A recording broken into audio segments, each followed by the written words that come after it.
जय श्री कृष्णा। राधे राधे। पंडित जी द्वारा बताया गया उपाय। माता देहूती ने एक बात बड़ी सुंदर कही। कपिल देव जी, जो भजन करता है, जो पूजन करता है, स्मरण करता है, उसी को भगवान ज्यादा दुख क्यों देते हैं। पड़ोसन कभी मंदिर नहीं जाती, अगरबत्ती नहीं लगाती, किसी को 1 रुपया दान नहीं करती, वो बड़ी खुश रहती है। और जैसे हम सोमवार का व्रत करते हैं, एकादशी का व्रत करते हैं, लोटा भर के पानी भी चढ़ा के आते हैं, तो भी हमें दुख क्यों मिलता है। उसका उत्तर कपिल देव जी महाराज ने दिया।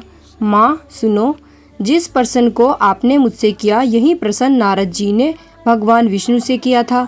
यही प्रश्न भगवान विष्णु से देवऋषि नारद जी ने भी किया था कि जो रोज मंदिर जाए, देवालय जाए, पूजन करे, अर्चना करे, पाठ करे, स्मरण करे, उन्हें ही दुख ज्यादा क्यों मिलता है। जो कभी भी मंदिर नहीं जाता है, भजन नहीं करता है, उसके घर में 4 चांद लग जाते हैं, लक्ष्मी बहुत मिलती है उसको। नारद जी ने भगवान विष्णु से ये प्रश्न किया तो भगवान विष्णु देवऋषि नारद जी से बोले, इसका उत्तर मैं बाद में दूंगा, पहले हम दोनों ब्राह्मण के कपड़े पहनकर घूमने चलते हैं। देवऋषि नारद को ब्राह्मण के कपड़े पहना दिए। भगवान विष्णु ने ब्राह्मण के कपड़े पहन लिए। दोनों घूमने के लिए चल दिए। चलते चलते एक सेठ जी का घर आया। वहाँ पर बहुत बड़ा बंगला था। वहाँ जाकर भगवान विष्णु ने नारद जी से कहा, भूख लगी है, कुछ भिक्षा मांग लेते हैं। नारद जी ने आवाज लगाई, भिक्षाम देही। सेठ जी निकल कर बाहर आई, जोर से बोले, क्या है बाबा। वे बोले, हमें भूख लगी है, थोड़ा कुछ दे दीजिए। सेठ जी बड़े गुस्से में बोले, और कुछ नहीं दिया, घर से निकाल दिया, भिखारी कहीं के, निकल जाओ। नारद जी बड़े अतरज में पड़ गए। नारद जी भगवान विष्णु को देख रहे थे, भगवान विष्णु नारद जी को देख रहे थे। विष्णु जी ने नारद जी का हाथ पकड़ा और लेकर चल दिए। नारद जी बोले, सेठ जी ने इतना अपमान किया, आपने कुछ क्यों नहीं बोला। भगवान विष्णु ने दोनों हाथ उठाकर सेठ जी को कहा, जा, तेरे यहाँ चौगुना धन बढ़ जाए, तेरी दौलत और बढ़ जाए, संपदा और बढ़ जाए। नारद जी भगवान विष्णु का हाथ पकड़कर बोले, ये कहाँ की रीति है। उसने धक्के मार कर निकाला, गाली दे कर निकाला, और आप कह रहे हैं कि उसकी लक्ष्मी और बढ़ जाए। नारद जी से भगवान विष्णु बोले, मेरा मन, चलो तुम आगे। अब भगवान विष्णु लेकर चल पड़े आगे। आगे एक बुढ़िया बुजुर्ग माता बैठी थी, एक कमरे में, एक घर के अंदर। उस बुजुर्ग को देखकर भगवान विष्णु ने कहा, नारद, अब इसके घर चलते हैं। जाकर आवाज लगाई, माता जी भिक्षाम देही, हमें भूख लगी है माता जी, कुछ दे दीजिए।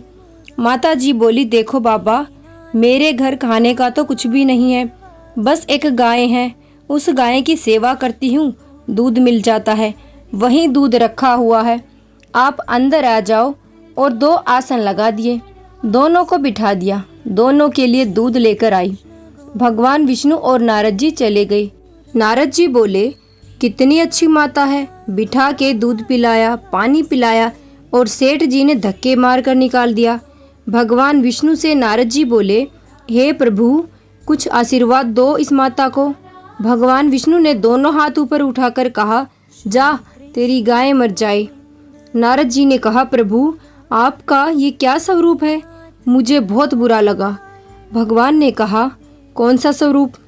नारद जी बोले, सेठ जी ने तो धक्के मार कर निकाला, तो आप बोले उसकी लक्ष्मी और बढ़ जाए। और वो बेचारी बुढ़िया जिसने दूध पिलाया, आपने कहा कि उसकी गाय मर जाए। भगवान बोले, मेरा मन। नारद जी बोले, आपने ऐसा क्यों किया प्रभु।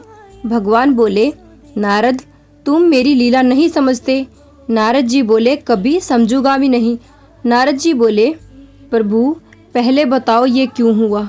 भगवान बोले, नारद, बात इतनी सी है, वो बुढ़िया मेरा भजन करती है, दिन भर मेरा नाम लेती है, वो मरने वाली है, उसके घर एक गाय है, उस गाय के अंदर उस बुढ़िया का दिल है, वो उसकी बहुत सेवा करती है, वो मरेगी, मरते समय विचार करेगी कि मेरे मरने के बाद मेरी गाय का क्या होगा।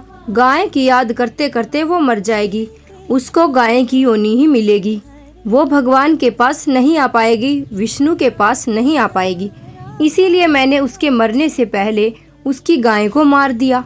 नारद जी बोले, ये तो समझ में आ गया, लेकिन हे प्रभु, ये बताओ, सेठ जी के यहाँ लक्ष्मी और क्यों बढ़ाई। भगवान बोले, नारद, उसको धन से बहुत प्रेम है। मैंने लक्ष्मी इसलिए बढ़ने का आशीर्वाद दिया कि वो लक्ष्मी को जोड़ जोड़ के इकट्ठा करके जब वो मरेगा, लक्ष्मी और पैसे के चक्कर में जब वो मरेगा तो आखिरी में मरकर वो सांप बनकर उसी दौलत के आसपास मंडराता रहेगा। वो धन माया के चक्कर में इन अलग अलग योनियों में भटकता रहेगा और जो मेरे भक्त हैं वो मेरे पास आ जाएंगे। इसीलिए जो ज्यादा भक्ति करता है, जो ज्यादा पूजा पाठ करता है, वो दुखी रहता है और अंत में उन्हें मोक्ष प्राप्त होता है।